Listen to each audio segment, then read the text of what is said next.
नमस्कार दोस्तों, मेरा नाम है आकाश और मैं आप सभी का अपने YouTube channel A to Z study में बहुत बहुत स्वागत करता हूं। और आज की वीडियो में मैं आपको पढ़ाऊंगा क्लास सिक्स्थ मैथ में चैप्टर नंबर 6 इंटीजर्स।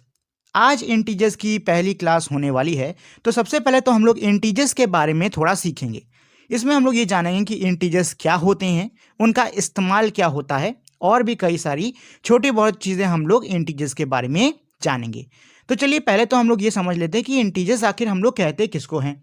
तो देखिए, अभी तक हम लोगों ने 1, 2, 3 इस तरीके के नंबर्स के बारे में पढ़ा है कि नहीं पढ़ा है? पढ़ा है ना।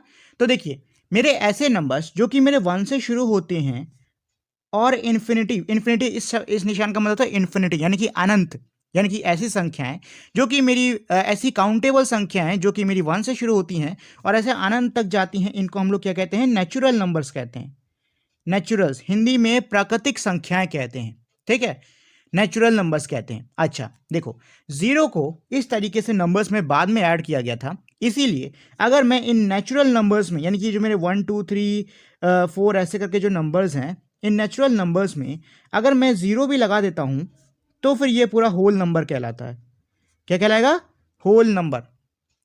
ध्यान रहे, नेचुरल नंबर मेरे 1, 2, 3 ये जो मेरे काउंटिंग नंबर्स होते हैं ये सारे नेचुरल नंबर, अगर मैं नेचुरल नंबर्स में जीरो भी ऐड कर देता हूं तो उसको हम लोग फिर होल नंबर कहेंगे। यानी कि नेचुरल होल नंबर क्या होते हैं? मेरे नेचुरल नंबर प्लस जीरो, ठीक है। अच्छा, अगर मैं इसमें निगेटिव निगेटिव यानी कि ऐसे -1, -7, -8 ऐसे निगेटिव वैल्यूज वाले नंबर्स को भी ऐड कर देता हूं तो अब मेरे क्या हो जाएंगे? इंटीजर्स हो जाएंगे।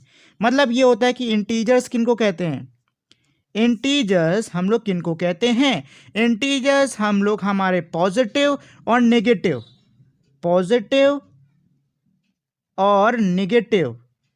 दोनों नंबर्स को कहते हैं।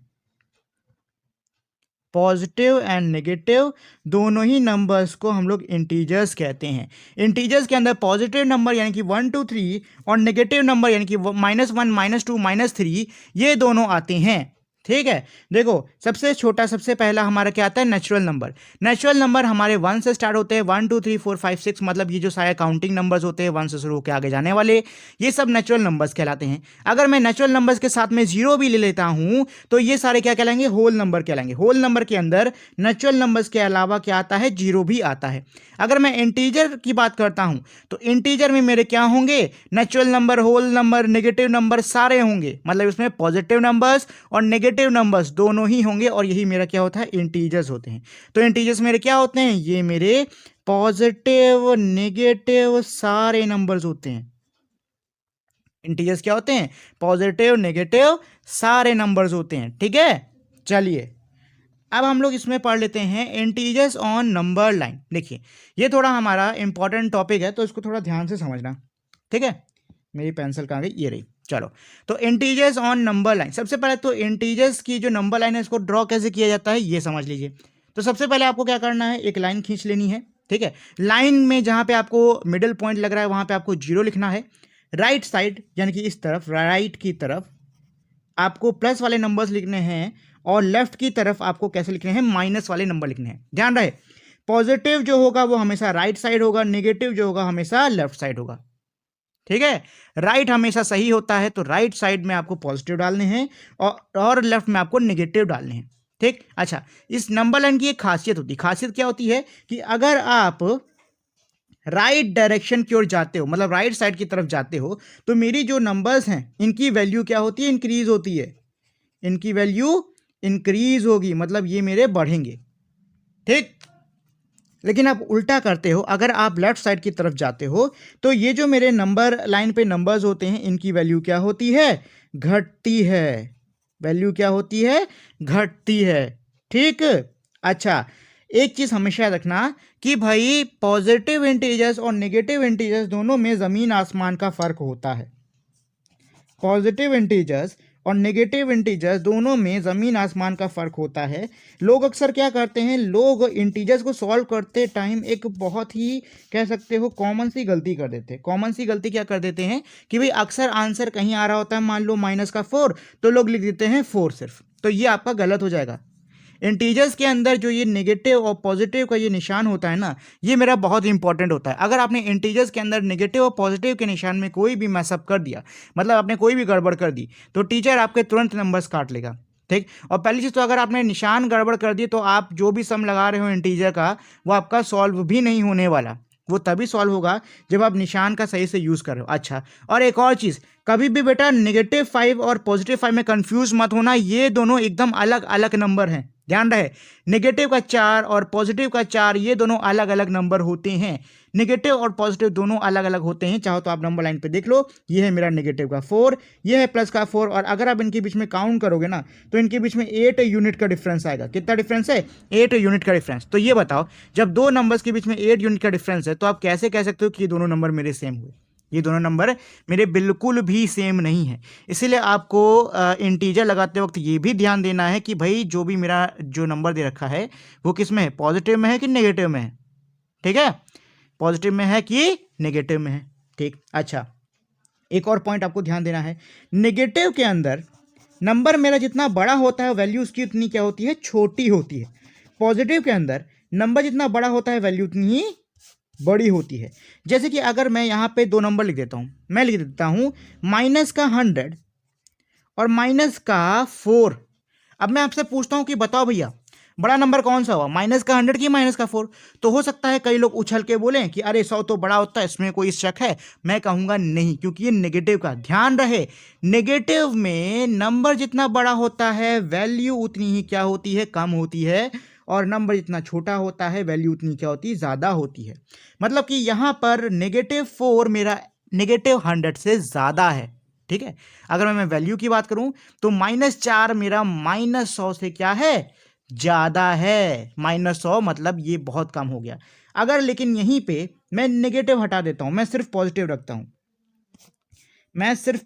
रखता हूं, तो फिर जितना बड़ा नंबर उतनी बड़ी वैल्यू। तो बिना किसी शक के 100 मेरा बड़ा नंबर है, तो यही मेरा क्या हुआ, बड़ा नंबर हुआ। लेकिन अगर नेगेटिव लगा है तो जो नंबर मेरा छोटा होगा वही सबसे ज़्यादा बड़ा होगा। ठीक है, चलो। अच्छा, एक काम करता हूँ, मैं आपको एक एग्जाम्पल देता हूँ इस चीज़ को समझने के लिए। मैं आपको एक छोटा सा एग्जाम्पल देता हूँ। अच्छा, माइनस का 35 ले लेते हैं, ठीक है, और प्लस का 30 ले लेते हैं। तो अब बताओ इनमें से बड़ा नंबर कौन सा हुआ? इनमें से बड़ा नंबर क्या होगा? प्लस का 30 होगा। हमेशा रखना, जो पॉजिटिव नंबर्स होते हैं, जो पॉजिटिव हमारे इंटीजर्स होते हैं, वो नेगेटिव वालों से क्या होते हैं, ज़्यादा होते हैं। हमेशा जो पॉजिटिव इंटीजर होता है वो मेरा नेगेटिव इंटीजर से क्या होता है, ज़्यादा होता है। भाई आप चाहते हैं नंबर लाइन में देख सकते हो, नेगेटिव वैल्यू मेरी क्या है, इधर है। मतलब ये कि जो नेगेटिव वैल्यू है ना, उसकी वैल्यू 0 से भी कम है। जो नेगेटिव इंटीजर्स हैं उसकी जो वैल्यू होती है वो 0 से भी कम होती है। ठीक है, पॉजिटिव इंटीजर्स सभी की 0 से वैल्यू ज़्यादा होती है, जबकि नेगेटिव वालों की क्या होती है, 0 से भी कम होती है। ठीक, तो अगर मैं इन दोनों नंबर्स में कहूं कि भाई बताइए बड़ा कौन सा है, छोटा कौन सा है, तो बिना किसी डाउट के ये पॉजिटिव वाला है, आप लोग कह दो ये मेरा क्या है, बड़ा है। ये मेरा, अरे तो हाँ बन गया, ये मेरा बड़ा है और ये मेरा क्या है, छोटा है। ठीक है, ये मेरा छोटा है, समझे? ठीक है, तो इंटीजर्स में आपको इस पॉइंट को ध्यान में रखना है। चलो, अच्छा एक और चीज़, अच्छा ये तो मैंने आपको बता दिया ना कि राइट साइड जाओगे तो वैल्यू बढ़ेगी, लेफ्ट साइड जाओगे तो वैल्यू क्या होती है, घटती है। ठीक है, अच्छा आपको इंटीजर्स के अंदर ऐसे आपको एक क्वेश्चन देखने को मिलेंगे कि उसमें क्या दे रखा होगा, उसमें इस तरीके से नंबर दे रखा होगा, ऐसे करके नंबर दिया होगा, प्लस का 2 प्लस ब्रैकेट में 1, इस तरीके से दे रखा होगा, और आपको बोल रखा होगा कि भैया इसको आपको क्या करना है, नंबर लाइन के थ्रू सॉल्व करना है। तो इसको इसको आप सबसे पहले क्या करोगे, इसमें सबसे पहले तो इसमें ब्रैकेट खोलोगे, तो ब्रैकेट खोलते ही प्लस माइनस ये दोनों निशान साथ में हो जाएंगे, इनका आपस में क्या हो जाएगा, मल्टीप्लीकेशन हो जाएगा। अच्छा, अब हम लोग पहले तो इसमें समझ लेते हैं कि अगर मेरे दो निशान साथ में आके मिलते हैं तो वो क्या बनेंगे। ठीक है, वो क्या बनेंगे, ऐसे ही मेरे 4 सिनेरियोज होते हैं, उन चारों को मैं आपको बता देता हूं। तो जो पहला इसमें केस होता है वो होता है हमारा माइनस माइनस का। अगर माइनस माइनस साथ में आके मिल रहे हैं तो क्या बनेंगे, प्लस बनेंगे।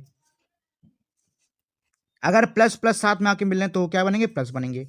अगर माइनस प्लस साथ में आके मिलने तो माइनस बनेंगे, और अगर प्लस माइनस साथ में आके मिले तो माइनस बनेंगे।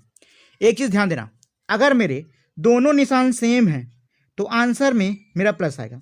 अगर मेरे दोनों निशान सेम है तो मेरा क्या आएगा, प्लस आएगा। लेकिन अगर दोनों निशान में डिफरेंट है तो मेरा नेगेटिव बनेगा। अगर दोनों निशान डिफरेंट है तो नेगेटिव बनेगा। ठीक, देखो हो सकता है अभी आप में से कई लोगों को ये बड़ा कंफ्यूजिंग लग रहा हो कि भैया ये माइनस माइनस, ये प्लस प्लस, ये प्लस माइनस माइनस प्लस, ये सब क्या है। चिंता मत करो, जब मैं आपको एक्सरसाइज लगवाऊंगा ना तो आपको ये जो डाउट है ना छोटा मोटा, ये सब भी क्या हो जाएगा, क्लियर हो जाएगा। आज की जो वीडियो थी ना, ये तो मैं सिर्फ आपको एक इंट्रोडक्शन टाइप का दे रहा था कि आप क्या क्या एक्सपेक्ट कर सकते हो इस चैप्टर के अंदर। ठीक है ना। जो एक्सरसाइज है हमारी एक्सरसाइज 6.1 वो हम लोग अगली वीडियो से लगाना शुरू करेंगे, और तब जो मैंने अभी आपको छोटे बहुत पॉइंट्स बताए हैं तब आपको वो और भी ज़्यादा क्या हो जाएंगे, क्लियर हो जाएंगे। ठीक, तब मैं आपको बढ़िया क्लियरली समझा दूंगा, तो कंफ्यूज होने की ज़रूरत है नहीं। ठीक है, चलिए, तो आज की वीडियो के लिए इतना ही। अब जो एक्सरसाइज 6.1 वो हम लोग अगले वीडियो से करेंगे। जाने से पहले मेरी आप लोग से छोटी सी रिक्वेस्ट है कि अगर आप लोग को ये वीडियो पसंद आई हो तो प्लीज़ आप लोग इस वीडियो को लाइक, शेयर और चैनल को सब्सक्राइब कर दीजिएगा। ये मेरे लिए बहुत ज़्यादा इंपॉर्टेंट रहता है। अब हम लोग मिलेंगे हमारी अगली वीडियो में, तब तक के लिए नमस्कार।